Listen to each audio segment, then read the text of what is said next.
দেওয়ার চেষ্টা করব।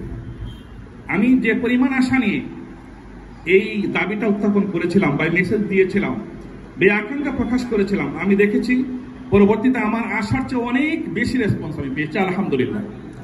আমি যতটুকু আশা করি নাই ততটুকু এর চেয়ে অনেক বেশি রেসপন্স করে অনেক ব্যাচ সমৃদ্ধ হচ্ছে, অনেক ছাত্র আমাকে স্বপ্নদিত হয়ে স্বতঃস্ফূর্ত, যার সাথে আমার খুব ভালো যোগাযোগ ছিল না, তো সে আমাকে হোয়াটসঅ্যাপে নক করে জানাবে আমি আমার ব্যাচকে চেষ্টা করতেছি, আমি সবাইকে যোগাযোগ করছি, আমি হোয়াটসঅ্যাপ গ্রুপ খুলেছি।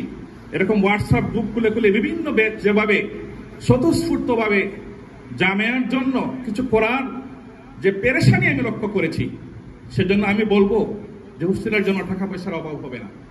আমি বলবো তোমরা হোস্টেলের জন্য কেউ চাপ অনুভব করবে না যে জামিয়াকে একটা চাঁদাবাজির মতো করে হয়ে গেছে যে আমার বেশকে একটা লোন দিতে হবে, আমি কিভাবে দিব, আমি তো এত সামর্থ্য আমার নাই, দেশে থাকি না। কোনো চাপ কেউ নিবে না, কোনো চাপ কেউ নিবে না। প্রত্যেকে আল্লাহ পাক যে সামর্থ্য দিয়েছেন, যে রিজিক দিয়েছেন, তার থেকে যতটুকু পারো এক একটা বেচ, আমি তো বলেছি একটা রুম 8 লক্ষ টাকা একটা বেচ নাও দিতে পারে, আমার কোনো কথা নেই। 2 লক্ষ টাকা দিলেও আমি খুশি আছি, 1 লক্ষ দিলেও আমি খুশি আছি, কোনো চাপকে অনুভব করবে না।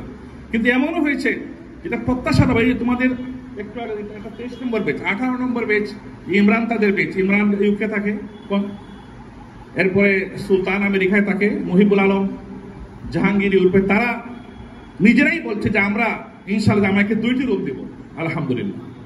তারা 2টি রুমের কথা বলছে, তারা বলছে আমরা যারা হোস্টেলে ছিলাম আমরা একটা রুম দিয়ে দেবো, আর হোস্টেলের বাইরে ওরা একটা রুম দিয়ে দেবে। মহিবুল আলম চলে আসছেন স্নাতক রুমের, সে বলছে আমি একলাই 2 লক্ষ টাকা দেবো, আলহামদুলিল্লাহ। তো আমার বিশ্বাস জামিয়াতে এখন বর্ষাকাল চলছে, কাজ কাম হচ্ছে না, কাজ শুরু হয় নাই। বর্ষার পরে যখন কাজ শুরু হয়ে যাবে, যখন অস্তিত্ব দেখা যাবে জামিয়ার, হোস্টেল কাজ আরম্ভ হয়ে গেছে, আমার বিশ্বাস তখন মানে টাকার অভাব হবে না। গতকাল আমি একটা টিসিতে ছিলাম, মানে আমি যতটুকু প্রচার করেছি আর অনেক প্রচারের বাকি আছে। সবাই মোটামুটি বুঝে গেছে জনাব যা ধরছেন এটা হোস্টেল করবেন, সবাই মনে আমার সহযোগিতা করা লাগবে। আমি তো একটা লিফলেট দিয়েছি যে জামিয়ার সাথে সম্পৃক্ত ছাত্র, শিক্ষক, অভিভাবক যেভাবেই সম্পৃক্ত প্রত্যেকেই কিছু না কিছু সহযোগিতা করে হোস্টেল করতে হবে, এটা একটা আমার মেসেজ।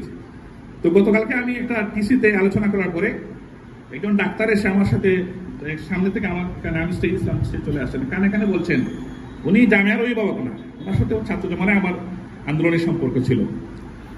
তো কানে কানে এসে বলছেন জনাব আপনি তো হোস্টেল করবেন শুনছি, তা আমি 1 লক্ষ টাকা দিয়ে দিব, আপনার কাছে পাঠিয়ে দেবো, আলহামদুলিল্লাহ। উনি একজন ডাক্তার, জামিয়ার অভিভাবক না। তা আমার কাছে মনে হয়েছে আমি যে প্রচারটা করতেছি, প্রচারটা মোটামুটি অনেকের কাছে পৌঁছে গিয়েছে। আসল প্রচার এখন হয় নাই, যেহেতু কাজ শুরু হয় নাই।